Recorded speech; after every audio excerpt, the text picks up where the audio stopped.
Là, c'est Michel qui est élu chez toi. Choisis exactement faire de cette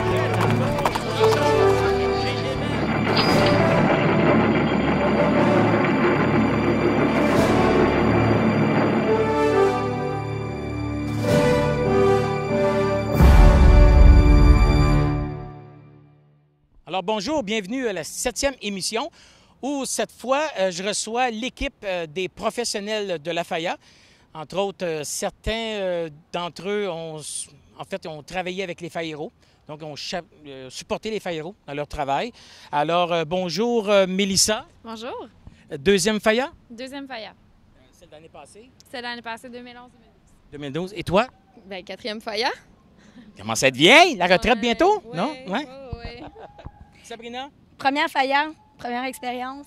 Et toi, Damien? Première FAIA aussi. Quels matériaux vous utilisez pour construire les personnages des accessoires? Bien, dans le chapiteau personnage, en tout cas, on peut dire que, mettons, moi, dans le département de modelage, en fait, mon argile, c'est la même depuis 5 ans. J'en prends juste vraiment beaucoup soin. Ça va être très rare qu'on va racheter de l'argile. Sinon, en personnage, c'est aussi du papier recyclé qui vient de Valence. Pour construction, par exemple, là, je pense que c'est Damien qui peut peut-être plus vous renseigner. Monsieur Damien, alors, c'est à ton tour. Oui, ben pour nous, pour la construction, on n'a que des produits qui brûlent sans effet nocif, du bois, de la colle à l'eau, de la peinture à l'eau. On évite tout ce qui est plastique. C'est ça, je me demandais la colle, parce que je n'étais pas sûr, la colle, quel type de colle d'eau? C'est de la colle à l'eau? Oui, c'est à base d'eau aussi, c'est une colle à bois de menuiserie, qui n'est pas très méchante.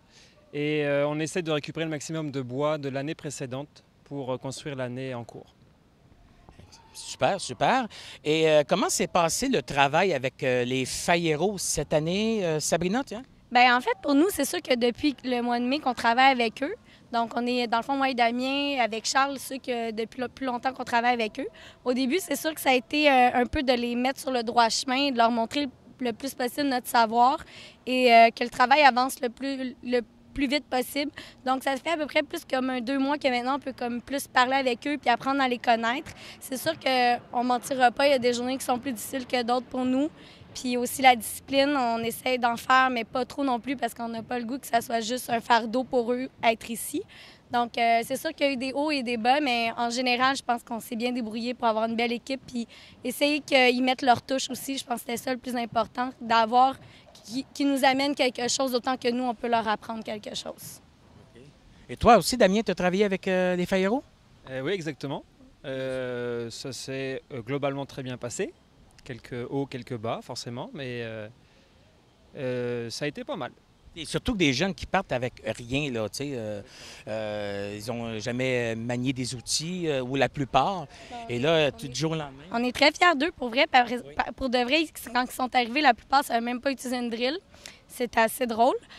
Mais en même temps, aujourd'hui, on leur confie quelque chose, puis pour la plupart, ils sont capables de, comme, ils nous disent les étapes, on leur dit « fais ça », puis ils sont comme « OK, parfait, je le fais comme ça », puis s'ils ont une question, ils viennent nous voir, mais sérieusement, le progrès qu'ils ont fait au niveau de la menuiserie puis au niveau de l'apprentissage est vraiment très, très voyant, dans le fond. On voit vraiment qu'ils ont comme appris puis qu'ils ont absorbé ce qu'on leur a dit. Donc ça, c'est vraiment gratifiant pour nous parce que, dans le fond, on voit que nos efforts qu'on a mis avec eux, on le voit sur eux que c'est ça. Excellent. Mélissa, toi, tu es en modelage? Vraiment chef personnage et accessoire, donc je suis vraiment en papier. C'est moi qui construis les personnages à partir des moules qui sont sortis en papier. OK.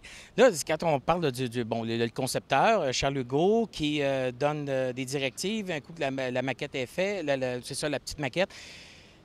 Comment est-ce qu'on gère ça, là? Moi, je regarde ça, là, vous êtes dans les tentes, vous commencez à construire, puis là, le lendemain, il y en a un qui fait un autre accessoire. Comment tout est géré, finalement, pour qu'il n'y ait pas de... Bien, ça commence beaucoup... on travaille beaucoup en équipe, en fait, moi et Mélissa. Moi, dans le fond, je suis la première personne qui va prendre la maquette, qui va trouver le look des personnages avec Charles Hugo. Puis à partir de là, moi, mon but, c'est de fournir un maximum de travail à Mélissa rapidement pour que rapidement, elle puisse monter tous les personnages en papier. L'important, je pense, c'est dans tout, là, mais spécialement pour ici, la communication, parce que sinon, ça part de travail. On a beaucoup de FAIRO à gérer, on a des bénévoles, on a des groupes de jeunes qui viennent aussi, donc c'est sûr qu'entre nous deux, il faut que ça soit impeccable. Votre expérience à la FAIA cette année, parce que toi, c'est ta deuxième FAIA. On va commencer par toi, Mélissa. Ta deuxième expérience, es-tu différent? Qu'est-ce qui a été différent cette année? Bien, c'est surtout que l'année dernière, c'était vraiment ma première année, donc c'était vraiment une adaptation. Je devais apprendre carrément le travail en vraiment peu de temps, puis tout de suite le montrer aux bénévoles, aux jeunes qui venaient, aux FAIERO. Donc cette année, c'est plus le fun parce que j'ai commencé tout de suite en ayant déjà un savoir-faire. Donc déjà là, c'était beaucoup plus facile. J'avais déjà une technique de travail qu'on avait déjà, étant donné que je travaille avec Karine depuis 2 ans. On savait où on s'en allait tout de suite en partant. Donc, ça sauve beaucoup de temps au départ. C'est sûr que les FAIERO, le travail en papier, c'est vraiment un travail de précision. C'est vraiment un travail beaucoup plus calme. On est assis à l'ombre tout seul en train de faire ses moules, ses petites affaires. Donc, c'est vraiment un travail beaucoup plus calme que dans la tente de construction où on est quasiment 10 FAIERO avec les professionnels, avec les drills, les outils. C'est pas du tout la même expérience de travail. Fait qu'il y a des jeunes qui sont déstabilisés quand ils commencent à travailler avec moi parce qu'ils savent tellement pas à quoi s'attendre. Là, ils sont là, bien voyons, c'est quasiment plate, mais en même temps, moi, je trouve ça relaxant comme travail. Donc, c'est vraiment... Côté expérience cette année, je trouve que justement, le temps s'est beaucoup plus sauvé. On a pratiquement déjà terminé nos personnages. Il m'en reste qu'un que j'ai pratiquement terminé aujourd'hui. Je le finis demain. Donc, on est vraiment dans les temps. Puis, belle expérience cette année, vraiment. As-tu hâte samedi prochain, l'embrasement? Absolument. J'ai juste hâte de voir les personnages que j'aime plus ou moins partir en fumée. Ceux que j'aime plus, là, je suis un peu plus déçue, mais quand même, j'ai vraiment hâte au gros party de samedi. Ça va vraiment être un beau show. C'est Mélissa. Karine, 4e FAIA, j'imagine qu'il doit y avoir toujours quelque chose de différent. Ben oui, ben en fait, chaque année, on ne reçoit pas les mêmes jeunes, on ne travaille pas de la même façon. Moi, cette année, c'était la première fois que je devais gérer une plus grosse équipe. J'avais une assistante, 2 stagiaires, donc pour moi, ça a été aussi un peu d'adaptation, mais aussi, c'était un style de personnage qui était très différent de toutes les autres années que j'avais à faire, donc je me suis beaucoup amusée là-dedans, puis plus cartoon, là. Donc, c'est pour ça que les gens doivent venir voir ça samedi. C'est un tout autre style de FAIA qu'on a vu. Ben, en fait, le premier style comme ça qu'on voit depuis que la TAU fait des FAIA. Et puis, tu entrevois ça comment, l'embrasement? Ça va juste être super beau, comme d'habitude. Espérant que tout brûle par rapport à l'an passé. Ben oui, mais en même temps, moi, j'ai confiance. C'est arrivé peut-être 1 ou 2 fois dans les 8 ans, je crois. Donc, non, je suis pas nerveuse. Toi, Sabrina, quelle expérience que tu retiens de ta première FAIA? Moi, sincèrement, je savais que j'allais en apprendre beaucoup parce que Damien est super bon en menuiserie. Puis moi, c'était un petit peu... je suis bonne, mais il m'en a appris beaucoup. Puis j'ai beaucoup appris avec le bois et tout. Mais je pense que c'est plus humainement que j'ai appris à développer justement des habiletés à leader un groupe et à m'affirmer, puis aussi à d'apprendre de ces gens-là qui ont pas ça facile non plus. Donc, c'est vraiment, je pense, le plus au côté humain que j'en sors grandi. Et comment tu entrevois l'embrasement samedi prochain? Comme je sais que je suis une personne un petit peu émotive, je pense que je risque d'avoir un petit moton ici, puis peut-être quelques larmes. Mais je pense que je vais aussi essayer de vivre ça positivement. C'est sûr qu'il y a comme une partie de nous, veut pas, nous aussi, on finit le projet, puis il faut se trouver d'autres travail après. Donc, la réalité un peu du pigiste en nous, c'est la fin, puis il faut trouver du travail. Mais je pense que pour cette soirée-là, je vais essayer de me concentrer sur le feu de joie, puis passer cette dernière soirée-là en groupe, puis de profiter du moment. Tout à fait. Merci, Sabrina. Et Damien, ton expérience avec la FAIA en quelques mots? C'était ma première, donc je ne connaissais pas grand-chose de la FAIA, de comment c'est fabriqué, comment c'était géré. Donc grosse découverte à tous les points de vue, puis surtout aussi au niveau de la gestion de ce type de public.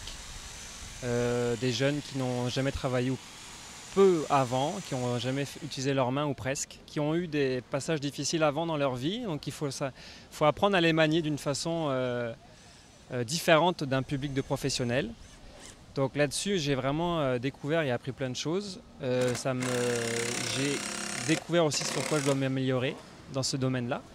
Mais vraiment une très belle expérience, une très belle équipe, comme on peut voir. Puis personnellement, je suis content. On a fini la construction dans les temps largement. On a le temps de finir sans s'énerver et de voir l'embrasement arriver tranquillement avec sérénité. Parlant d'embrasement, tu entrevois ça comment? Je sais pas trop. J'essaye de pas trop y penser pour me le prendre en pleine face quand ça va arriver, je pense. Ouais. Alors, je suis présentement avec les 2 artistes peintres qui ont peint, entre autres, ces personnages-là que l'on voit juste en avant-plan. Quel type de peinture que vous utilisez pour peindre les accessoires et les personnages? C'est des peintures à l'eau, donc des peintures acryliques, peintures au latex.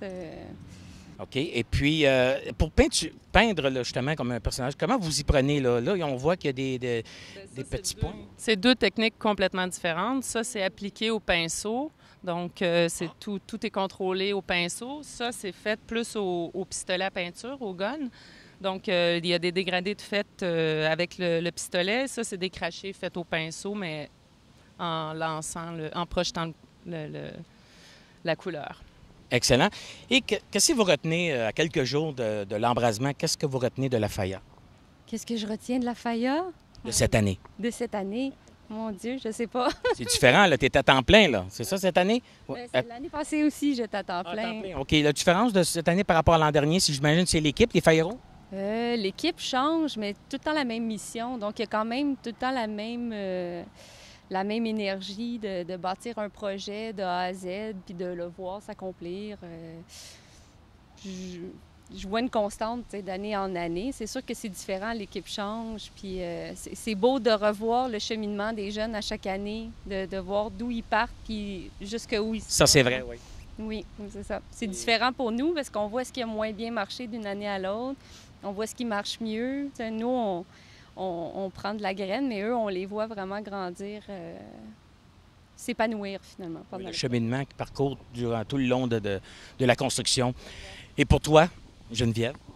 Bien, pour moi, ce qui m'a le plus impressionné, c'est les jeunes, effectivement. Là. C'est de les voir au jour le jour. Nous, on est habitués de travailler avec des professionnels, donc professionnalisme. Mais eux, on les prend vraiment, ils connaissent rien. Pas qu'ils connaissent rien, mais ils n'ont pas la notion du professionnalisme. Ah non, c'est sûr, ils partent à zéro, là. Ils l'acquièrent tranquillement par l'exemple de ceux qui voient travailler, et puis aussi avec le temps. Puis je pense que ça va tellement leur servir, en plus de pouvoir manier des outils et tout ça, ce qu'ils ne savaient pas faire avant, là, pour la plupart. Donc, Comment entrevoyez-vous l'embrasement? Toi, c'est pas ton premier embrasement, là? Non, c'est ça. J'avais assisté aux 3 précédentes. Donc, j'espère juste qu'il va pleuvoir. Je pense que c'est le seul souhait que j'ai. Mais je pense que d'année en année aussi, Charles Hugo, qui est concepteur cette année puis qui était concepteur l'année passée, trouve des astuces pour faire en sorte que le feu soit plus beau, que la structure soit plus visible, qu'on voit finalement tout le travail dans la structure, qu'on voit le squelette. Il travaille un peu différemment d'année en année. Là. Et aussi qui solidifie aussi, je pense que par rapport à d'autres FAIA précédentes, il les solidifie encore plus pour que le plaisir dure plus longtemps. Oui, puis il travaille aussi en fonction de bien faire circuler le feu. Là. Je pense qu'il a travaillé plus là-dessus cette année. Puis je pense qu'il va y avoir des surprises aussi dans les cheminées. Il y a les dates. Justement. Et toi, comment tu entrevois cet embrasement? C'est ton premier embrasement? Oui. Oh! Moi, j'ai même pas vu les autres, donc ça va être tout nouveau. J'ai juste vu des photos des autres années. C'est ça, mais j'ai bien hâte parce que ça va être... Non, moi, j'ai très hâte de voir ça, tout flamber. Je sais qu'il y en a à qui ça peut faire mal au cœur. Là. Quand j'en parle, je vois les réactions, mais moi, ça va vraiment me faire plaisir. C'est le travail qu'on a fait, c'est nous qui va le consumer. Donc... Oui, tout à fait. Surtout quand on a travaillé avec nos mains. Il y a certains failleros qui ont vu la FAIA de l'année passée, il y a 2 ans, mais que cette année, c'est eux. Ils ont, avec leurs mains, leurs propres mains, ils ont mis leur énergie, leur expérience aussi. Ils ont tout donné. Puis voir ça brûler, il faut connaître les traditions de la FAIA. Quand on ne les connaît pas, c'est sûr qu'on se dit pourquoi qu'ils brûlent ça. Il y a des gens encore qui se demandent pourquoi ils brûlent une si belle chose. Mais c'est ça, il faut connaître sa tradition qui date de plus de 500 ans. Il y a quelque chose à apprendre aussi dans le détachement de notre travail, parce que ça, c'est quelque chose aussi que quand on travaille dans ces milieux-là, on fait ça à l'année, se détacher de notre travail. Puis c'est quelque chose d'important à apprendre aussi. Pardon? C'est un bel apprentissage pour eux aussi, se détacher de ce qu'ils ont fait. Ouais. Une sorte grandi de ce projet. Vraiment intéressant. Alors, je vous remercie bien et on se voit à la prochaine émission. Merci, au revoir.